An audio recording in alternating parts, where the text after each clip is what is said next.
आज क्या 9 या 10? 9?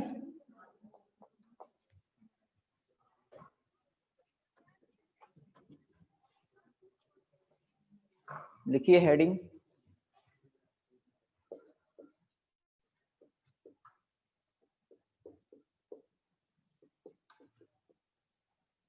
गोलीय संधारित्र की धारिता।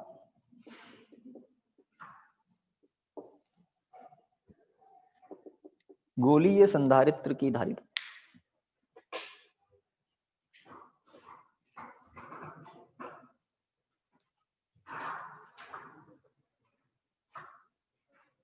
तो कल से भी ज्यादा खराब है आज मौसम, ऐसा है ना?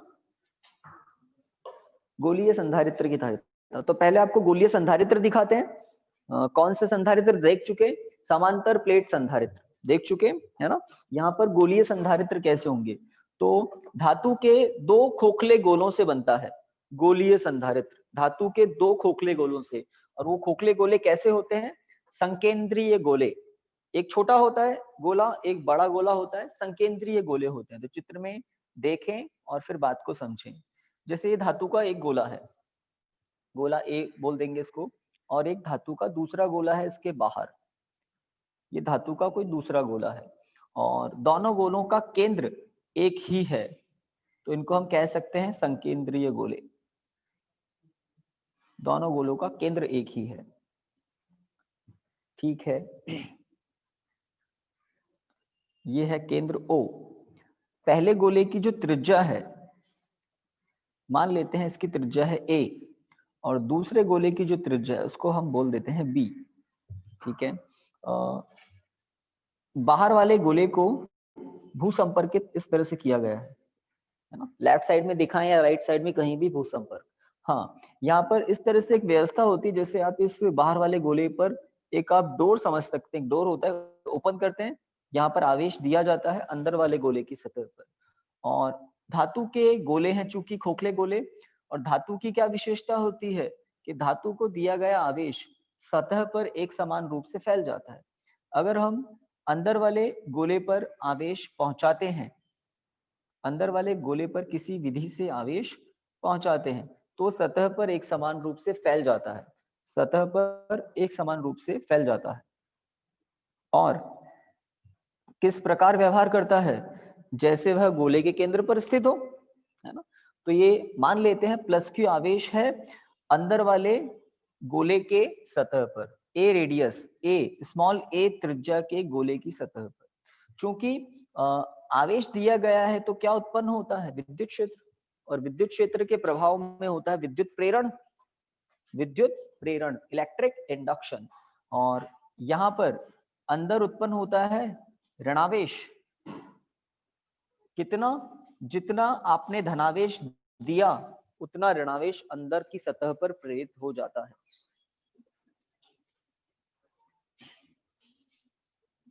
तो गोलीय संधारित्र की धारिता मतलब कैपिटल C का फॉर्मूला तो हम व्युत्पत्त करेंगे। गोलीय संधारित्र होता क्या है?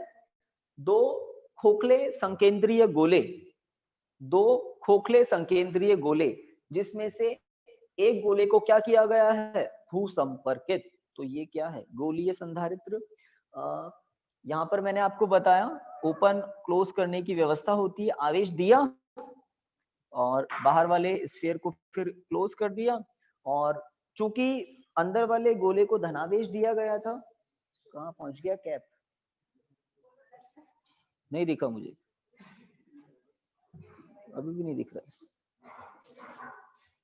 अच्छा, तो चूंकि धनावेश दिया गया है तो विद्युत क्षेत्र उत्पन्न होगा। और कौन सी घटना घटित होती है? ध्यान रखें, कौन सी घटना घटित होती है? विद्युत प्रेरण। विद्युत प्रेरण के कारण अंदर वाले गोले को दिए गए प्लस क्यू आवेश के कारण विद्युत प्रेरण होता है, और विद्युत प्रेरण के कारण बड़े वाले गोले के अंदर वाली सतह पर उतना ही ऋणावेश उत्पन्न होता है और बाहर वाली सतह पर उतना ही धनावेश उत्पन्न होता है। लेकिन भूसंपर्क के कारण धनावेश उदासीन हो जाता है, भूसंपर्क के कारण धनावेश तो चला जाता है। ऋणावेश धनावेश के आकर्षण से बंधा रहता है। तो इस तरह से ये गोलीय संधारित्र है, गोलीय संधारित्र। चित्र बनाना है आपको बढ़िया सा, बनाइए चित्र।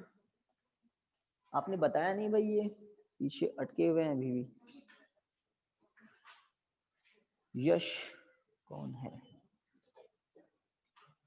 तो हेडिंग लिखिए गोलीय संधारित्र की धारिता, और चित्र बनाए फटाफट। क्या है चित्र में? अंदर वाला गोला है छोटा गोला, स्मॉल ए त्रिज्या का, बाहर वाला गोला है बड़ा गोला, स्मॉल बी त्रिज्या का। तो ए त्रिज्या का गोला छोटा गोला, बी त्रिज्या का गोला बड़ा गोला। आवेश किसको दिया? तो अंदर वाले गोले को प्लस क्यू आवेश दिया। प्रेरण के कारण बाहर वाले गोले की सतह पर, बाहर वाले गोले की आंतरिक सतह पर माइनस क्यू आवेश प्रेरित हो जाता है, और बाहर वाले गोले की बाहर वाली सतह पर प्लस क्यू आवेश प्रेरित तो होता है, बट भूसंपर्क के कारण वो धनावेश, भूसंपर्क के कारण वो धनावेश है ना उदासीन हो जाता है, पृथ्वी में चला जाता है।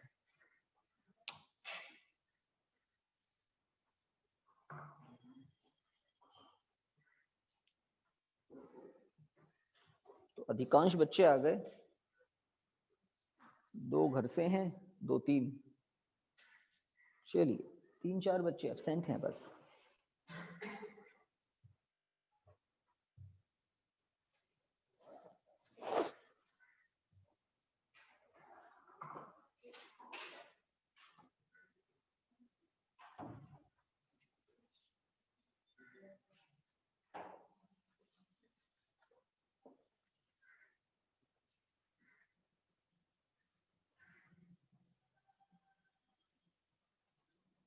बना लिया चित्र? लिखिए, लिखिए चित्र में दर्शाए गए गोलीय संधारित्र, चित्र में दर्शाए गए गोलीय संधारित्र, गोलीय संधारित्र में, गोलीय संधारित्र में दो संकेंद्रीय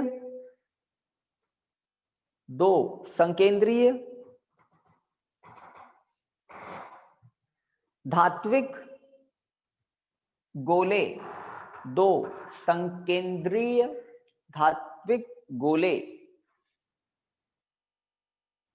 दर्शाए गए हैं। 2 संकेंद्रीय धात्विक गोले दर्शाए गए हैं। ये जो आपने लिखा है ना धात्विक गोले, धात्विक और गोले के बीच में थोड़ा सा छोटी राइटिंग में लिख देना खोखले, धात्विक खोखले गोले। 2 संकेंद्रीय धात्विक खोखले गोले दर्शाए गए हैं। खड़ी पाई लिखिए, आंतरिक गोले की त्रिज्या a, आंतरिक गोले की त्रिज्या a, स्मॉल a, तथा बाह्य गोले की त्रिज्या b है।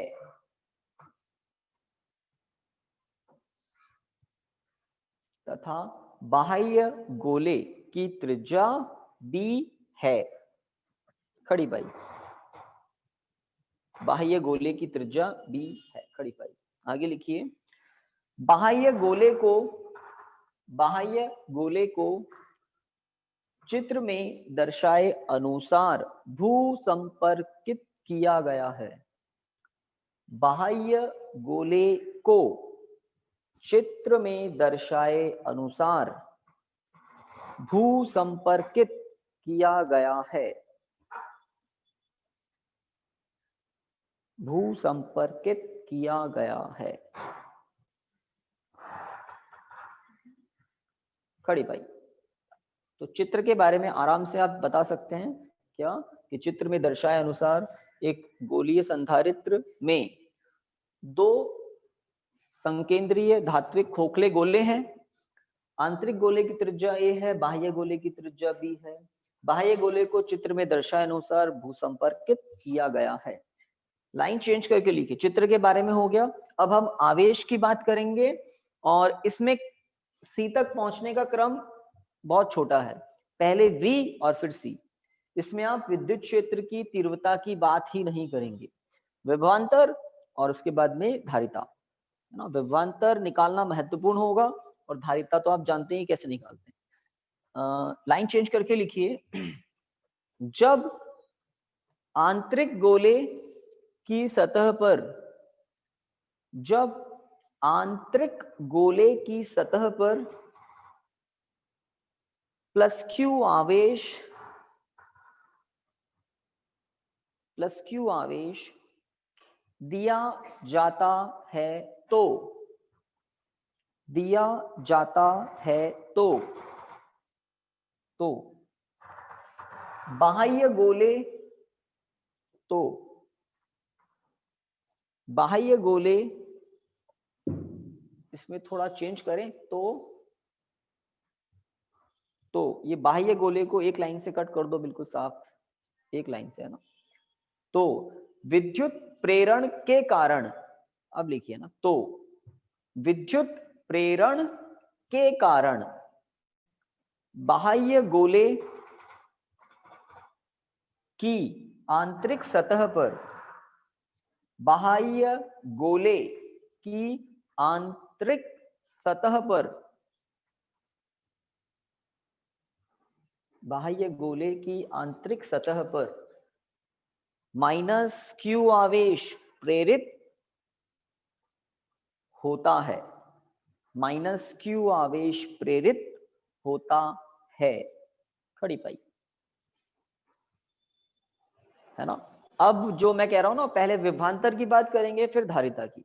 और विभवांतर की बात करने के लिए आपको थोड़े ठंडे दिमाग से पुराने टॉपिक को याद करना पड़ेगा। आपको याद है हमने एक समान रूप से आवेशित केवल एक गोले को देखें, पुराने टॉपिक की बात कर रहा हूं जो हम कर चुके हैं, बस याद दिला रहा हूं कि क्या कर चुके हैं।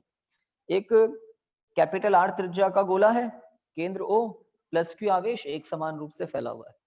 तो बाहर स्थित किसी बिंदु पर, है ना, OUT, बाहर स्थित किसी बिंदु पर विद्युत विभव क्या होता है, KQ/R। जब R बड़ा है कैपिटल R से। सतह पर स्थित बिंदु के लिए विभव क्या होता है, सरफेस पर, KQ/R। R त्रिज्या है गोले की। अंदर स्थित बिंदु पर विभव क्या होता है, KQ/R। सतह पर विभव के बराबर, याद आया पुरानी बात, सतह पर विभव के बराबर, है ना। क्योंकि अंदर विद्युत क्षेत्र नहीं होता है, इसलिए वो हम कहते हैं ना, विभव की परिभाषा, एकांक धनावेश को अनंत से उस बिंदु तक लाने में किया गया कार्य उस बिंदु पर विभव के तुल्य होता है।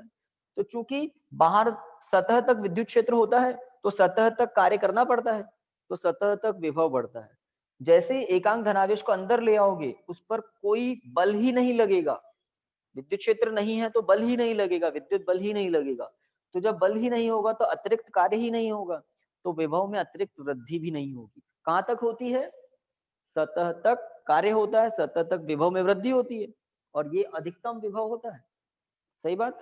तो अगर कोई खोखला गोला है और खोखले गोले की सतह पर आवेश वितरित है, तो आप बाहर विभव जानते हैं, सतह पर विभव जानते हैं और अंदर भी जानते हैं। अंदर मतलब सतह पर विभव के बराबर।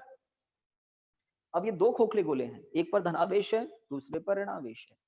अब देखिए, अगर हम इनकी बात करें तो समझ में आ रही ना बात, अंदर विभव सतह पर विभव के बराबर होता है। एक और बात आप जानते हैं, धनात्मक आवेश धनात्मक विभव उत्पन्न करता है, जबकि ऋणात्मक आवेश ऋणात्मक विभव उत्पन्न करता है। अगर मैं कह दूं इस गोले की त्रिज्या a है, तो इस सूत्र में क्या परिवर्तन करोगे, R की जगह a कर दोगे। अगर मैं कह दूं यहां पर b है, त्रिज्या b है, तो R की जगह a की जगह b कर दोगे। सही बात। यहां मैं दिखा रहा हूं ना, a और b त्रिज्याएं हैं। अब धनात्मक आवेश किस पर है, अंदर वाले छोटे गोले पर a त्रिज्या के गोले पर प्लस q आवेश है ना। तो आप सोचकर बताइए कि अंदर वाले गोले पर प्लस q आवेश के कारण विद्युत विभव कितना होगा।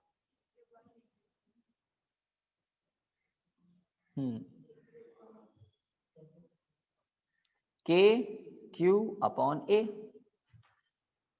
सही बात। अंदर वाले गोले पर स्वयं के प्लस क्यू आवेश के कारण इतना विभव होगा।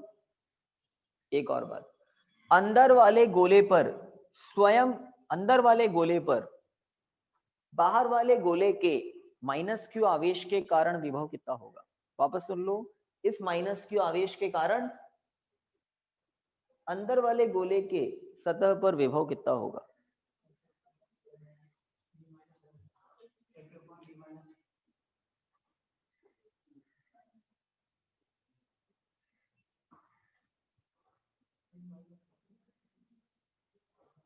हाँ, कितना होगा इस आवेश के कारण, यहां पर विभव कितना होगा।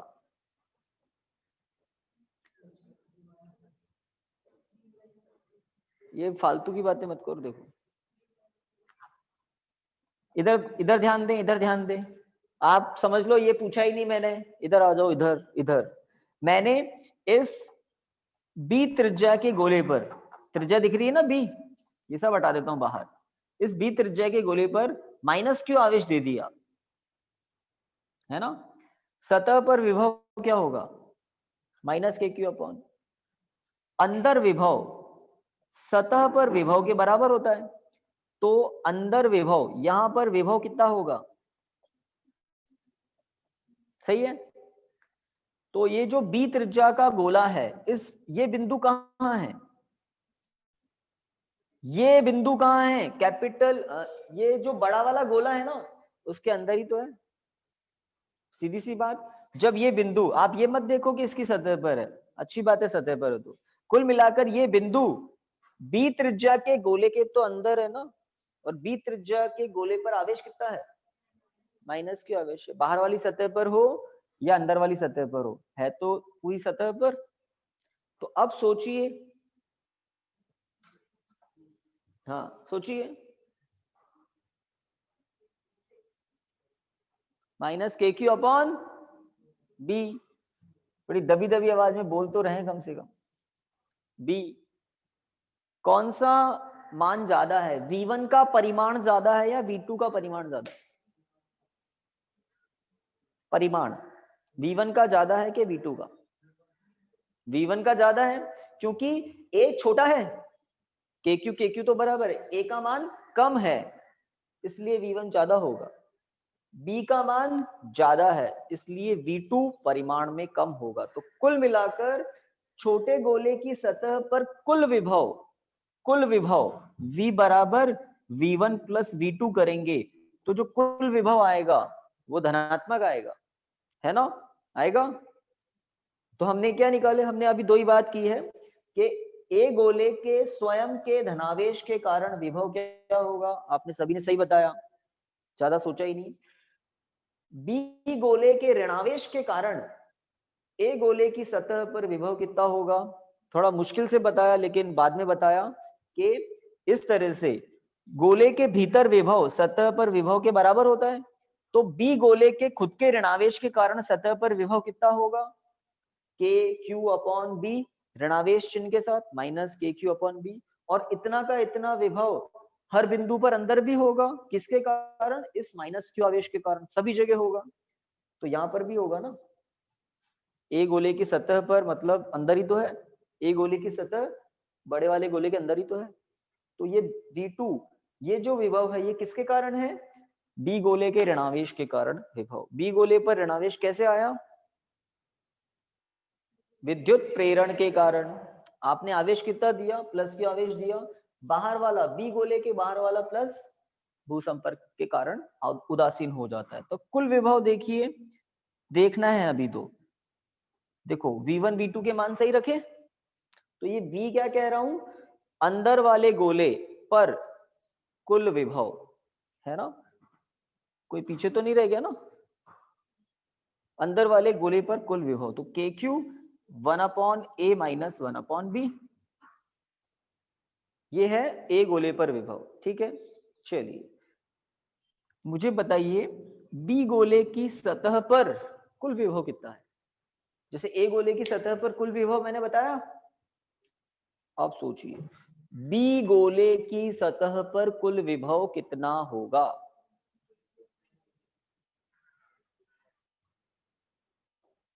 सोच रहे हैं?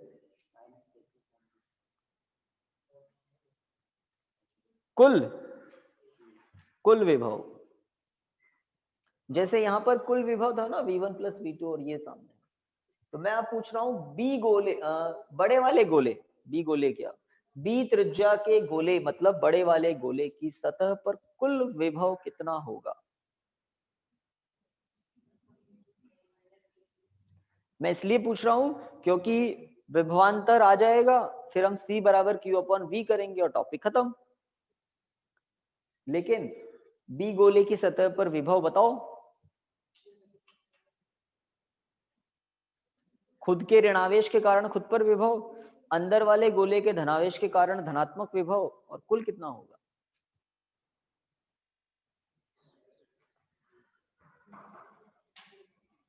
है ना, जल्दीबाजी नहीं करनी है ना, आराम से सोचना है, क्योंकि विभव की बात ही करनी है इसमें मुख्य।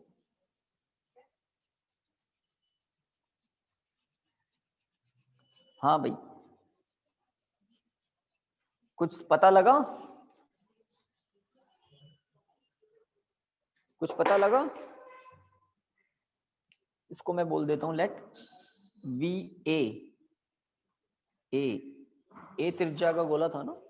अब पूछ रहे हैं आपसे वी बी कितना होगा। माइनस कर दें उसको, ये मुझे लगता है 0 होगा। मैं इसलिए पूछ रहा था, आपको ये दिख नहीं रहा है कि ये पृथ्वी का विभव 0 होता है। आपने बड़े वाले गोले को पृथ्वी से जोड़ रखा है, उसका विभव 0 होगा। दो तरीके हैं इस शून्य को बताने के, एक तो मैंने सीधा सीधा बोल दिया भू संपर्क के कारण, एक और तरीका है, और वो दूसरा तरीका देखिए,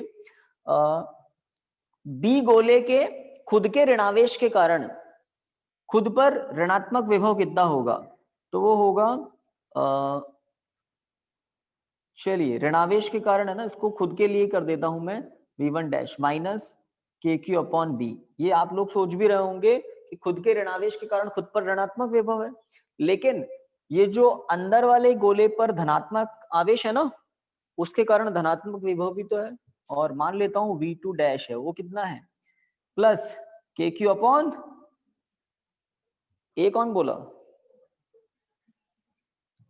किसी खोखले गोले पर अगर आवेश एक समान रूप से फैला हुआ हो, ध्यान दें, किसी खोखले गोले पर आवेश एक समान रूप से फैला हुआ हो, तो वो किस प्रकार व्यवहार करता है, जैसे वह गोले के केंद्र पर स्थित हो।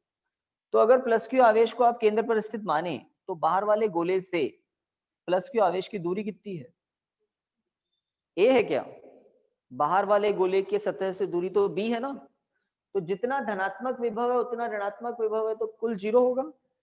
ऐसे भी समझ सकते हैं, और सीधा सीधा हम तो क्या लिखेंगे, चूंकि बाहर वाले गोले को भू संपर्कित किया गया है, इसलिए उस पर कुल विभव हमेशा 0 ही होगा। आवेश तब तक इधर उधर जाएगा जब तक गोले पर विभव यहां पर विभव के बराबर नहीं हो जाए। अगर गोले पर विभव और पृथ्वी पर विभव के बीच थोड़ा भी अंतर हुआ, तो आवेश तब तक गति करेगा जब तक बराबर नहीं हो जाए विभव। तो बराबर मतलब पृथ्वी का विभव 0 होता है, तो गोले का भी 0 होगा, है ना। तो आपको एक और बात से समझा सकता हूं, जैसे ये कैपिटल आर त्रिज्या का गोला है, सीखी हुई बात को काम में लेना पड़ता है फिजिक्स में, इसलिए फिजिक्स को थोड़ा सा जटिल माना जाता है। इसका केंद्र O है और ये P बिंदु है, O की P से दूरी है R, है ना। तो इस P बिंदु पर अगर ये आवेश प्लस Q है, तो P बिंदु पर विभव क्या होगा, KQ/R, सही बात। तो यही तो लिखा है मैंने, KQ/r। तो इस बाहर वाले गोले की सतह पर जो बिंदु है वो बाहर बिंदु हो गया ना, अंदर वाले गोले के लिए ये बिंदु क्या है, बाहर वाला बिंदु। तो सूत्र ऐसे ही तो होता है, आर की जगह बी लिखना पड़ेगा। सही बात। और खुद पर आवेश जो है बाहर वाले गोले पर ऋणात्मक है, खुद पर जो आवेश है उसका खुद का विभव ये ऋणात्मक हो गई, तो कुल कितना होगा, 0 होगा ना, 0 होगा। तो चित्र बना लिया, चित्र के बारे में थोड़ा बहुत लिख लिया। तो इसमें दो ही क्रम है, पहले V और फिर C, और V जो है वो अपने आप में ही थोड़ी भारी चीज है, E की बात नहीं होगी इधर।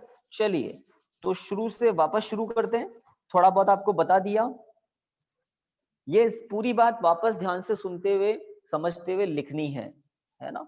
शुरू करते हैं, लिखिए। आंतरिक गोले पर उपस्थित प्लस Q आवेश के कारण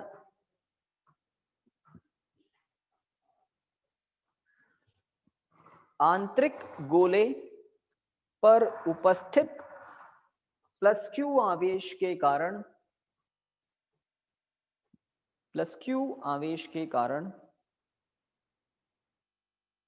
इसकी सतह पर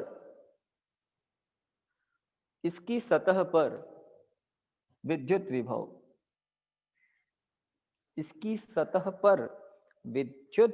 विभव ये प्लस V1 बराबर प्लस KQ अपॉन A। तो आंतरिक गोले को देख लें, स्मॉल a त्रिज्या का है और उस पर आवेश कितना बताया हमने, प्लस Q। इस प्लस Q आवेश के कारण खुद ही पर विभव क्या होगा, इसके नीचे लिखिए। समीकरण 1 ठीक है, सब कुछ अच्छे से पता है हमें। अब लिखिए, बाह्य गोले पर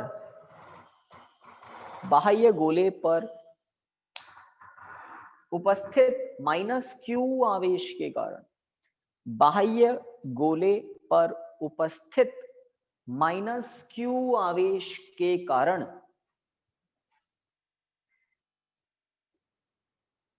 आंतरिक गोले की सतह पर विद्युत विभव,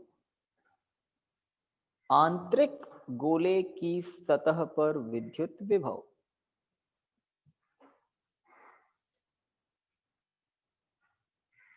तो एक बार वापस समझते हुए लिखना है ना, बिल्कुल समझ लो, वापस बता रहा हूं, बात पूरी है ना। तो ये माइनस Q, ये पूरा आवेश हमने कह दिया माइनस माइनस माइनस माइनस, इसकी त्रिज्या को मैंने कह दिया B। सतह पर विभव कितना होगा, माइनस KQ अपॉन B, सही बात। यहां पर विभव कितना होगा, जितना सतह पर है, और मैं मान लेता हूं इस बिंदु की यहां से दूरी है A, तो इस दूरी से कोई मतलब है क्या, नहीं। बाह्य गोले पर कितना आवेश है, माइनस Q आवेश है, बाह्य गोले की त्रिज्या कितनी है, B है। अंदर किसी भी बिंदु पर विभव क्या होगा, इतना ही होगा। तो कितना होगा, इतना ही होगा, है ना। तो बाह्य गोले पर उपस्थित माइनस Q आवेश के कारण आंतरिक गोले की सतह पर विभव, बैठ गया ना दिमाग में, माइनस KQ अपॉन B। तो ये कॉन्सेप्ट था, इसकी भी रिकॉर्डिंग आज सेंड कर देंगे। तो जो चीज महत्वपूर्ण है वो यही है। चलिए समीकरण 2 के बाद लिखिए, आंतरिक गोले पर कुल विभव,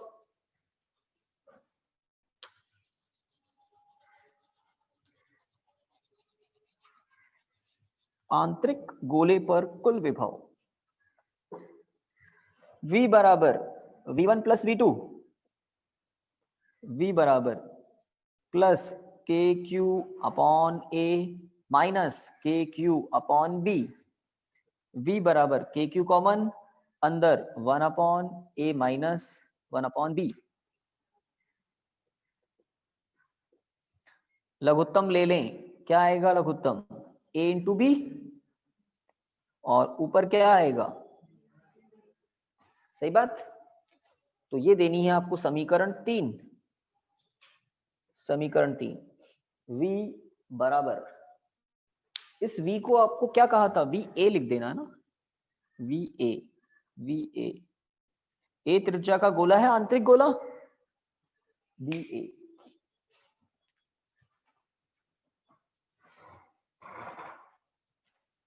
हाँ भाई, तो ये हो गया। अब बाहर वाला गोला जो कि बी त्रिज्या का गोला है, वो भू संपर्क के कारण सदैव शून्य विभव पर रहता है।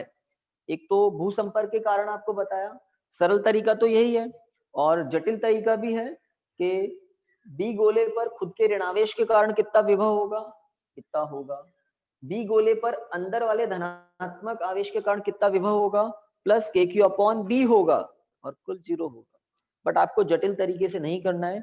समीकरण 3 के नीचे लिखिए, लिखिए भू संपर्क के कारण, भू संपर्क के कारण बाह्य गोले की सतह पर कुल विभव, भू संपर्क के कारण बाह्य गोले की सतह पर कुल विभव, बाह्य गोले की सतह पर कुल विभव सदैव शून्य रहता है, कुल विभव सदैव शून्य रहता है।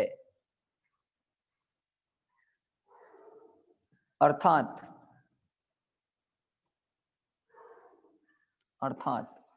VB मतलब बाह्य गोले की सतह पर कुल विभव शून्य है ना। अब लिखिए दोनों गोलों के मध्य विभवांतर, दोनों गोलों के मध्य विभवांतर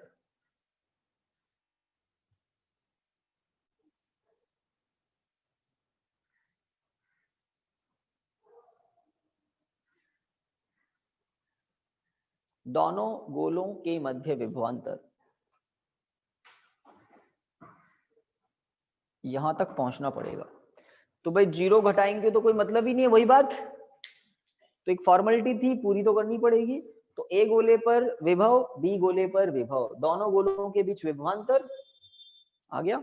तो ए गोले पर विभव निकालना महत्वपूर्ण है, समझ गए। तो समीकरण 3 जो है ना, ये निकालना बहुत महत्वपूर्ण था। 0 घटाओगे वापस वही आया, हाँ, तो आ गया विभवांतर। पहला चरण समाप्त। दूसरा चरण विद्युत धारिता की परिभाषा से।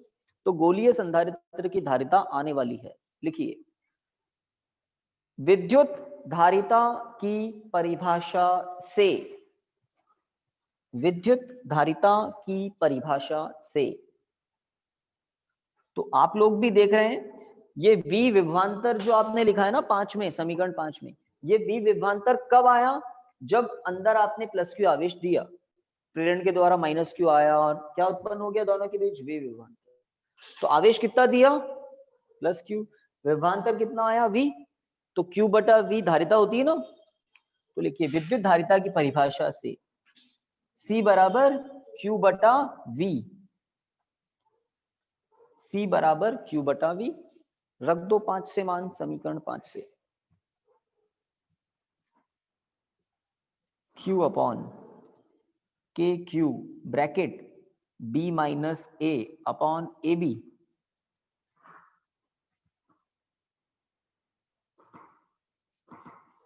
तो Q से तो Q कट गया देखो हमेशा की तरह, और कुछ ऊपर पहुंचेगा तो पहुंचाओ A इंटू बी, इस K को कुछ लिखें 4 पाई एप्सिलॉन नॉट, कुछ होता है 1 अपॉन 4 पाई एप्सिलॉन। तो चलिए अभी तो नहीं लिखते हैं, एक स्टेप के बाद लिखेंगे B minus A, Q cut गया, A भी ऊपर आ गया, ठीक है। K क्या होता है, तो K को फर्स्ट चैप्टर में बताया जाता है 1 अपॉन 4 पाई एप्सिलॉन नॉट, क्योंकि ये होता है K, तो अगर ये होता है तो C को क्या लिख सकते हैं, 4 pi epsilon not AB upon B minus A। ठीक बात, ये भी सूत्र सही है, ये भी सूत्र सही है, दोनों पर स्टार लगाएं, दोनों सही है। और ये जो सूत्र अब आया है, इसकी तुलना करेंगे समांतर प्लेट संधारित्र के सूत्र से, तुलना करेंगे, समझेंगे, ताकि आप गलती से भी गलती नहीं करें। एक सूत्र अगर आपने याद कर लिया है ना, C बराबर A epsilon not upon D, और एग्जाम में थोड़ा आप भूल रहे हो कि B माइनस A ऊपर आएगा या नीचे आएगा, तो ये सूत्र आपको मदद कर देगा सही सूत्र तक पहुंचने में। कैसे, देखिए हो गया यहाँ तक? K का मान आपने रख दिया। देखिए एप्सिलॉन नॉट ऊपर है, इसमें भी ऊपर दिख रहा है। B माइनस A क्या है? दोनों गोलों के बीच की दूरी, सही बात। इसमें दोनों प्लेटों के बीच की दूरी देखो नीचे है ना, तो यहाँ पर B माइनस A अंश हर में ही है। B माइनस A दोनों गोलों के बीच का है ना अंतराल है ये B माइनस A, दिख रहा है आपको? तो यहाँ D आता है, यहाँ एप्सिलॉन है, यहाँ D की जगह क्या है? B minus A, B minus A, ठीक है। A इंटू बी है ना, जैसे A आपने कह दिया आधा मीटर, B आपने कह दिया 1 मीटर, तो दो लंबाइयों का गुणनफल मीटर स्क्वायर होगा। यहाँ देखो क्षेत्रफल मीटर स्क्वायर में है, यहाँ A into B metre square में है। और अगर किसी गोले का क्षेत्रफल कहें तो होता है 4 पाई आर स्क्वायर। देखो 4 दिख रहा है, पाई दिख रहा है, और त्रिज्याओं का गुणनफल है metre into metre metre square. तो 4 पाई A इंटू बी ये एक क्षेत्रफल का भाग होता है।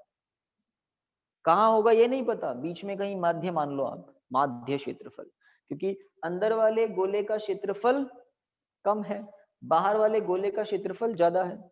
समांतर प्लेट संधारित्र में तो दोनों प्लेटें समान क्षेत्रफल की होती है, तो ये आप समझ लो 4 पाई ए बी क्या है? माध्य क्षेत्रफल। अगर 4 पाई ए स्क्वायर बोले तो अंदर वाले गोले का, 4 पाई बी स्क्वायर बोले तो बाहर वाले गोले का, ये माध्य क्षेत्रफल हो गया 4 पाई ए बी, हो गया ना क्षेत्रफल मीटर स्क्वायर में। तो ए एप्सिलॉन नॉट डी दिख रहा है मुझे तो यहाँ पर भी 4 पाई ए बी तो हो गया एक ही जगह, एप्सिलॉन नॉट है, और डी की जगह क्या है? B minus. तो अगर ये सूत्र याद है तो आप सही लिख दोगे। इस तरह से हमने गोलीय संधारित्र की धारिता निकाली। तो महत्वपूर्ण क्या है?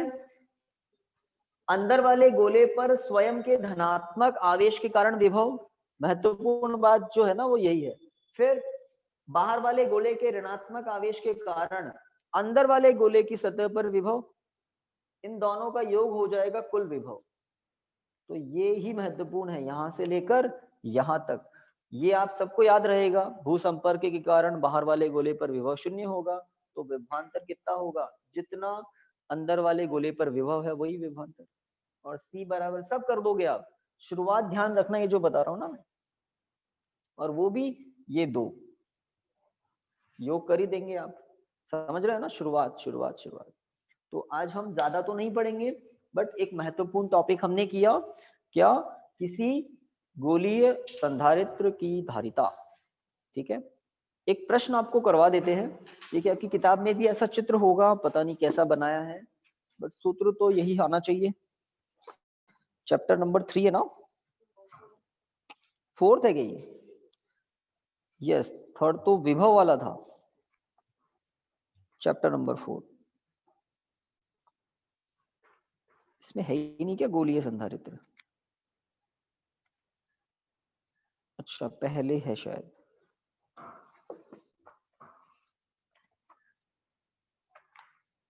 ये रहा, आपको दिख जाएगा। देखो गोलीय संधारित्र की धारिता दिख रही है ना। अब इधर भूसंपर्कित करें, इधर करें कि इधर भी कर दें, और जो सूत्र है वो भी सही है, 4 pi epsilon not R1 into R2 upon R1 minus R2।